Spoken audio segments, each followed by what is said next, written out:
I'm here with Dr. Afana Koita from IVF Matters, and today we're talking about recurrent miscarriages and the question that many couples ask themselves, which is, why does it keep happening to us? One miscarriage is devastating. Multiple miscarriages can often leave couples feeling frightened, confused, and very much searching for answers, which is what we're hoping to do today. Afana, what is recurrent miscarriage?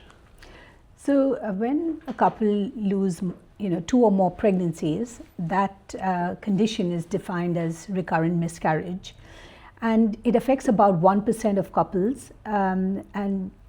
It's such a distressing situation to be in because you feel at a real loss, and you feel you can't control. You keep getting pregnant, but you lose the pregnancy soon enough. So these couples need a lot of support because clearly what they're undergoing is extremely stressful, and I wouldn't wish that upon anyone. And what are the most common causes of recurrent miscarriage?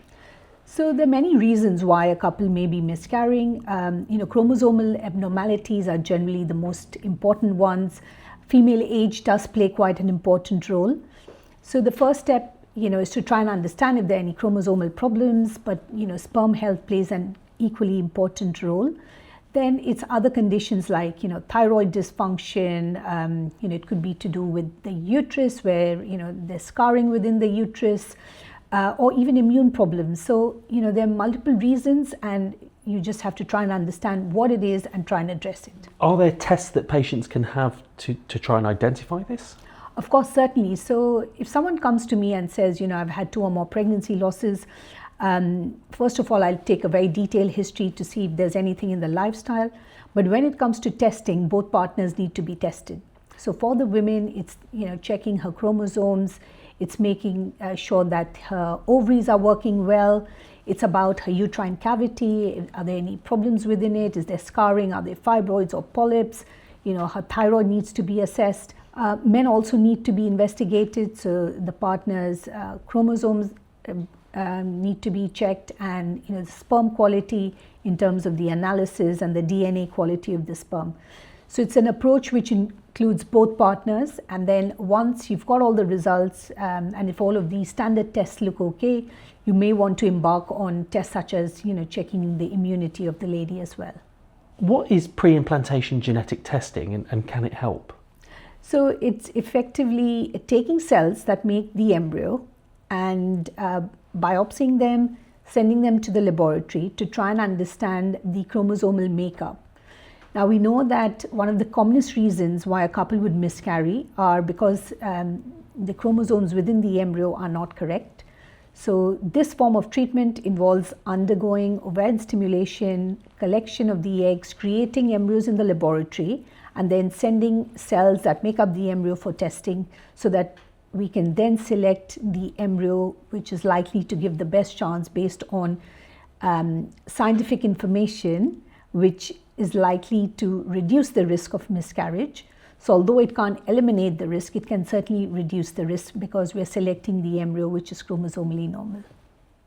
And for ladies and couples that are asking that question, will we ever have a successful pregnancy? What would you say to them? So the good news is that majority of couples, even the ones who've had recurrent pregnancy loss, will then go on to have successful outcomes, either because the tests have revealed a problem which can be fixed, or sometimes the tests may come back as normal, but even in those cases we know that they generally have quite a positive outcome. And is there something that individuals are doing that may cause the miscarriages, the recurrent miscarriages? So no doubt, couples go away blaming themselves. They feel there's something they must have done to cause the miscarriage. Now, in most cases, it's not something that they've done, so it's not some lifestyle factor, but equally, everything needs to be assessed. So my take is that let's review what, can be affecting your chance of miscarriage. And if there are, then let's try and optimize on those fronts. So although in most cases we may not find the reason, but at least if we've looked at common reasons that can be associated with the miscarriage, I believe we should try and address them.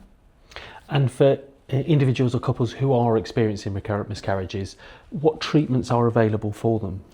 So treatment depends on what's picked up when you do the tests. So for example, if it's lifestyle which is playing a role, then you've got to optimize, if you're smoking, vaping, binge drinking, exposed to hot environments which is affecting your sperm quality, then that needs to be addressed. Sometimes we might pick up, hormonal problems such as thyroid dysfunction that needs to be addressed. If, there is scar tissue in the uterine cavity, then that can be addressed by surgical intervention. And finally, we know that pre-implantation genetic testing can also help with selection of embryos in order to pick the embryo which is likely to give the best chance of a successful outcome. So there are many measures that can be taken even in couples who have lost hope. And for those couples or individuals, the best thing to do is get a free advisory call with you in the first instance?